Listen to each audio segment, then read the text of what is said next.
ल है साथीहरू, कुखुरा ओथार बसेको 22 दिन भइसक्यो। चल्ला निकाल्दैछ। हेर्नुहोस्, एउटा निकाल्दैछ। अझै बाँकी छ है, निस्किँदैछ। ल हेर्नुहोस्, अझै 9वटामा भर्खरै एउटा निकालिराखेको छ। अब फेरि तपाईहरुलाई पुरा निकालेपछि भिडियो देखाउने नै छु। भिडियोलाई स्किप नगरी हेर्नु होला। भिडियो मन परेमा लाइक सब्स्क्राइब गर्नु होला है। ल हेर्नुस्, गुटुङटुङ वाओ। अब यो चाहिँ अन्डाको खोल निकाल्नु पर्छ। अनि अझै 2टा बाँकी छ निकाल्नु।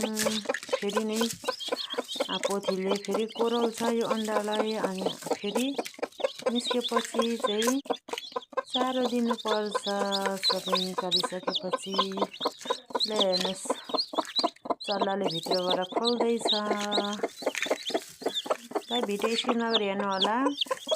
भिडियो मन पर्यो भने मालती भ्लगलाई सब्स्क्राइब लाइक गर्नु होला है त।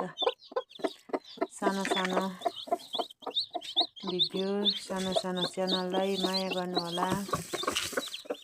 अनि पो म यस्तै खालको भिडियो ल्याउने छु साथीहरू। ल भन्नुहोस्, मेरो भिडियो कहाँबाट हेर्दै हुनुहुन्छ कमेन्ट गर्नु होला है त, गुटुङटुङ पारेर। ल हेर्नुहोस् है, ओके।